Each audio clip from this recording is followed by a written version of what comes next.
Good morning. So lots of people have been asking me for a breakdown of my numbers. Fair enough. There's a lot of grabby YouTube videos and other videos that are like, make this amount of money. And then I find that not a lot of them go down and break down into what you're netting. And so I'm going to break it down for you guys with the numbers that I already know.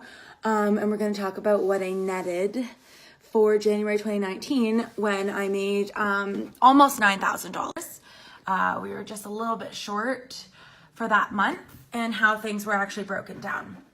So for that month, the occupancy rate was 80%. That is something that people are always asking me. What is my occupancy rate?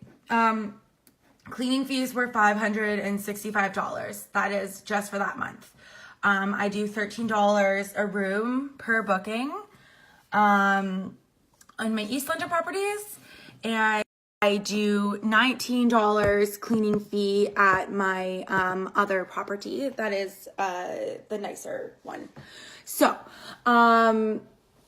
basically we got I'm just gonna do the math with you guys watching because I get so distracted and I'm busy with work. So if I don't do it with you guys while I'm live, there's no way I'll ever post this video because you guys know I don't edit anything because I don't have time for that. So we got, I'm using the notes section to just do some math here. So we got 8,900 essentially for the incoming. Now of that, I have my mortgages and outgoing costs for 3 properties. So let's see here. We got, my mortgages are actually pretty cheap because I bought before the market went up. So the mortgages are going to be, it's about 350 times 2 on the one house. So mortgages out is going to be 700.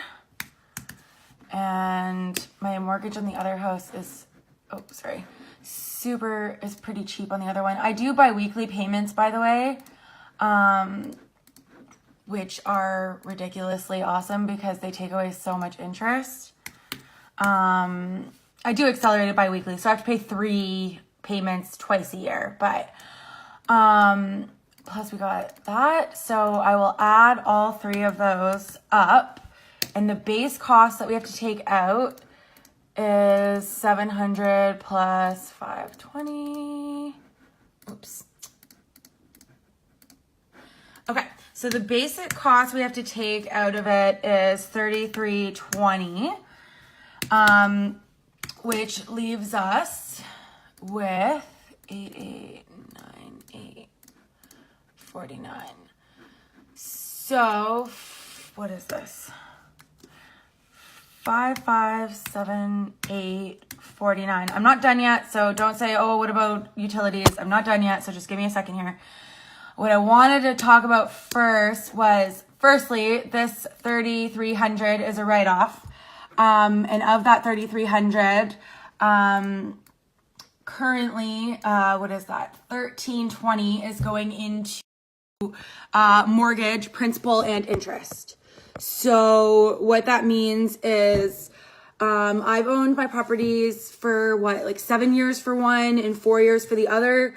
So $1,320 is going into the mortgage. So I include that when I'm kind of calculating how much money am I keeping from the property.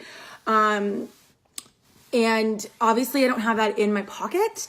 It's not monthly netting, but it is money that is going away into the equity of the house. So I kind of include that when I'm looking at it.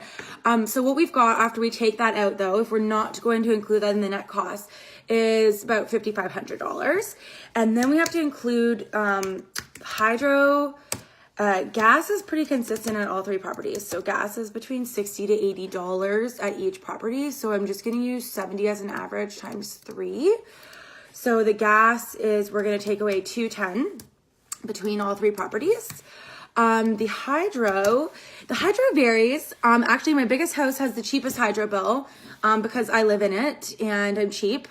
And I keep my house at 18 degrees and I tell people to wear sweaters when they come over, and I'm cheap and proud of it, okay? Like, my assistant, Avery, came over the other day and she was wearing these huge socks and I was like, whoa, those are serious socks. She's like, I put these on because I was coming to your house. Whatever, Avery. Okay, so if we take away like $210 for the gas, and then hydro at the big house is only like $150 a month. Like, it's super cheap because I'm monitoring that. The other two, because I have live-in managers at the other two properties, it varies, and sometimes it's like over $200. And the houses are like half the size of the other one, but I digress. You can't control the heat unless you get something from far away. And people that are from like the islands, like I had this girl from Brazil, they think 18 degrees is like so cold. So I can't control the heat really. Because I want them to be happy too. That's the other thing. You don't want your Airbnb guests to be freezing. So I digress. 150 plus probably around 200 each for the other two properties. So that's plus 400. So we're looking at 550. Hydro is expensive in Ontario. So annoying. Okay, so we got to take away those numbers. Oh yeah, okay, before we do that, we'll do insurance. My insurance did go up recently because I had a claim, unfortunately. But I still have pretty good insurance. I get a military discount. So it's actually like about 180 right now, which is really cheap, even with the increase, because I was paying about $79 each at each property, and then it went up like $20, so that's not bad. Okay, so we got to take away 180 between the properties. What else do we got here? Oh, Netflix. I mean, it's cheap. I pay like $16.99. I think I pay like the premium one, and I use the same Netflix account between all three properties, but it is a monthly cost that we got to include. So we got to take away Netflix.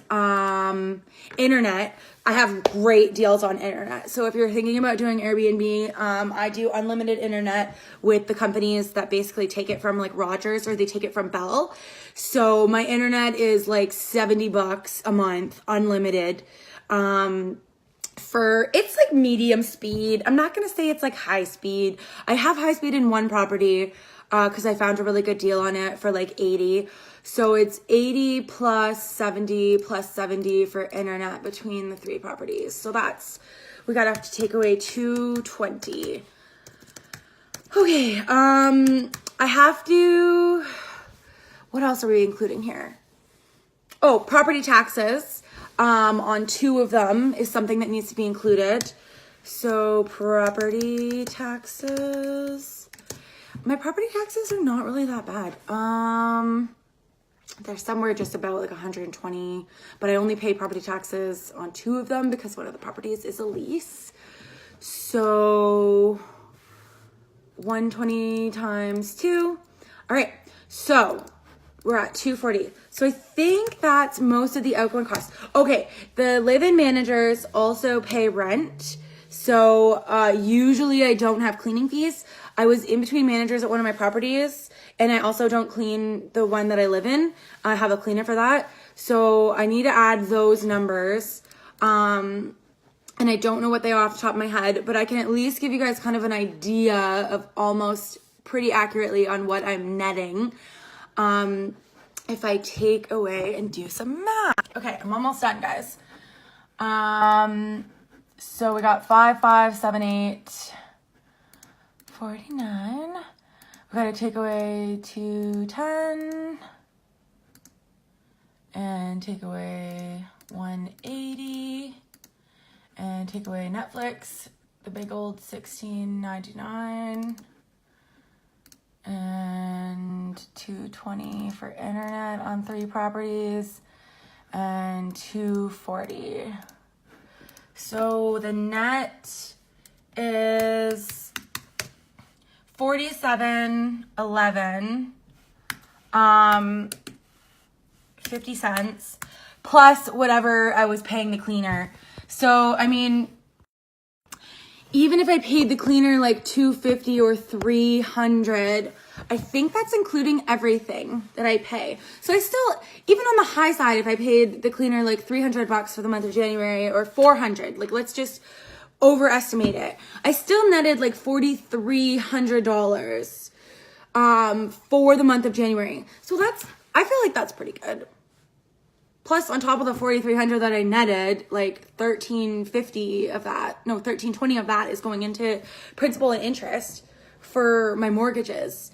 And after I netted this amount of money, and when you start doing more than one property for Airbnb, it is very important that you put money aside for taxes. Like, don't do what I did in 2017.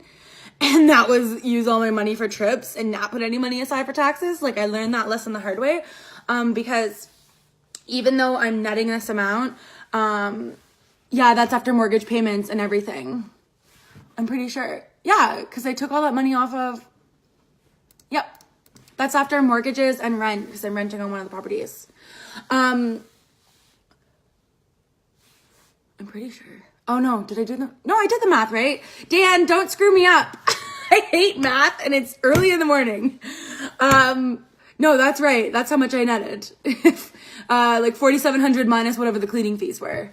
So, anyways, what I was saying about the tax thing. So if you're doing this in a rental property, then you take away, like, you can use the rent that you're doing as a write-off. Oh, I didn't include food, which I include at one property, but no one eats the food. Like, really? I probably spend like a little bit of money on providing like eggs and almond milk and stuff like that. But like, I usually end up eating a lot of it. Like, people rarely actually eat the food. So I guess there's like probably like $50 there that I spent on food or something. But yeah, I mean, the numbers are working really well for me. I find it really helpful to have a cleaning lady on hand, like Valerie. I use Nooks and Crannies Cleaning. But yeah, just back to the tax thing, like, make sure that you're putting money aside. All of this stuff is tax write-offs too. So like the hydro bills, the gas, the property taxes, you obviously tell the government that you're paying the property tax to the municipal. My Netflix is a write-off because my Netflix is used for everything. The internet bills between all three properties are write-offs. Gas, of course. And then I'm not going to get too much into the tax things in this videos, but like technically because I drive around and I'm running around and doing stuff for them, my car's a write-off too. So I hope that this video made you guys kind of realize, like, it kind of helped you like break things down. No, I did not net $9,000 in the month of January. But I did net like probably somewhere around $4,500, which is pretty decent, I would say, between three properties. So I'm going to be getting some more in the new year. I'm really pumped about this. I can run the numbers for you guys, even though I hate math. It's part of my job. And I can show you guys how this kind of can work for you as well. And I'm going to get off the phone now because I got to go show houses. Okay, have a wonderful day.